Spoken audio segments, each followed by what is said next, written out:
All right, let's get right into it. That smartphone you have in your hand, or maybe the one sitting right next to you, well, there's a very good chance it was shaped by a man you've probably never even heard of. Today, we're going to pull back the curtain on one of the most powerful and most secretive titans in the entire tech world.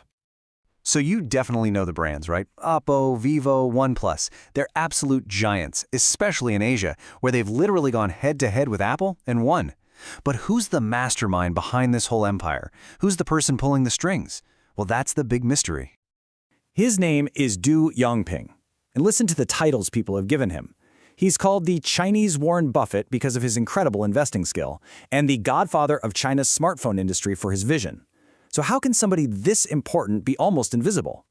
That's what we're going to unpack right now. Okay, so let's start with this central paradox, right? This massive, undeniable influence on the one hand, and his very deliberate choice to stay completely out of the spotlight on the other. I mean, the scale of his empire is just staggering. He's the guy who founded BBK Electronics. That's the parent company behind all these huge brands you see. And we're not talking about small-time players. These are the companies that took on the biggest names in the game and came out on top, especially in their home market. And yet, Duan himself, he completely avoids the media. You're not going to see him doing big, flashy interviews. He prefers to share what he knows on his own terms, maybe in an online forum or a quiet talk in a university. It's a very clear choice to make it about the ideas, not about him. So, how did a guy like this get his start? Well, his empire wasn't just built on good products. It was built on a rock-solid foundation of core principles, forged through some pretty incredible successes and some really tough, principled decisions. His journey is just remarkable. Back in '89, he takes over this failing factory and turns it into a massive hit with something called the Subor Learning Computer. It was basically a Nintendo knockoff, but he brilliantly marketed it as an educational device. But then, get this, in 1995, at the absolute peak of his success, he quits. Why? Because the company wouldn't give his employees a share of the profits. Just think about that for a second. He walked away from it all on principle. He immediately starts BBK Electronics, built on that exact idea of fairness.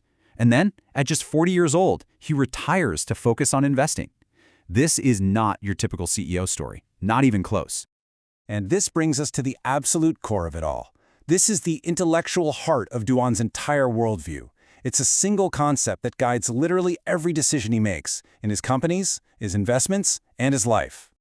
And that concept is called benfen. Now, it's a really rich Chinese term that kind of means duty or integrity. The way he explains it is doing what one is supposed to do and not doing what one is not supposed to do. It sounds incredibly simple, right? But it's this incredibly powerful compass that he uses for everything. So, out of benfen comes his famous two-part rule. First, do the right things. This is all about strategy. Are we heading in the right direction for the long haul? If you find out you're on the wrong path, you have to stop immediately. Second, do things right. This part is all about execution. Once you know your direction is correct, you have to obsess over quality and getting the details perfect.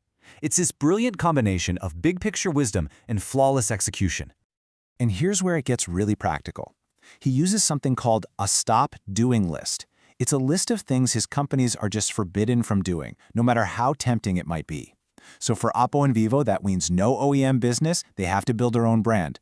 No taking on interest-bearing loans, which keeps them financially strong. No haggling on prices. No sales department. It's this incredibly powerful way to force focus and maintain integrity by deciding what you're not going to do.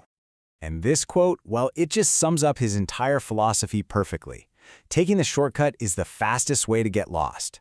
For Duan, there are no shortcuts. Real, lasting value is always built the hard way.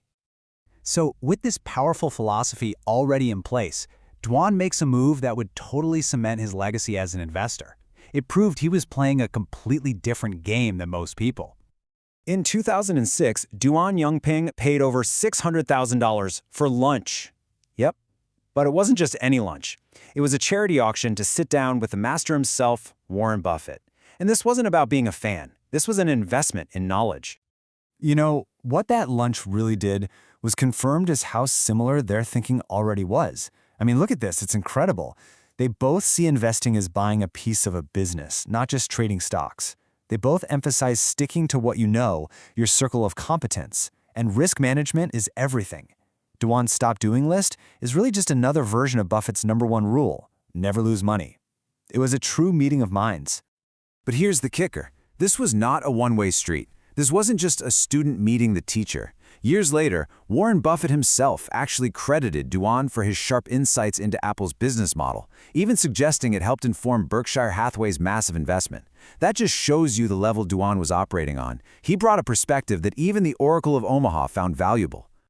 So when you put all these pieces together, the business principles, the investment strategy, the life choices, this really fascinating picture starts to emerge.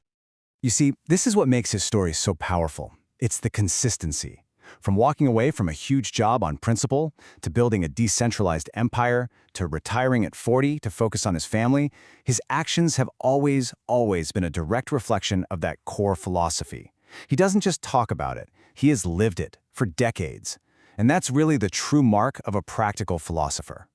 And that brings us to the final thought I want to leave you with. Duan's philosophy teaches us that true clarity often comes not from what you decide to do, but from what you decide not to do. It's such a powerful idea. So it leaves us with a question for you. To find more focus and integrity in your own life, what should be on your stop doing list?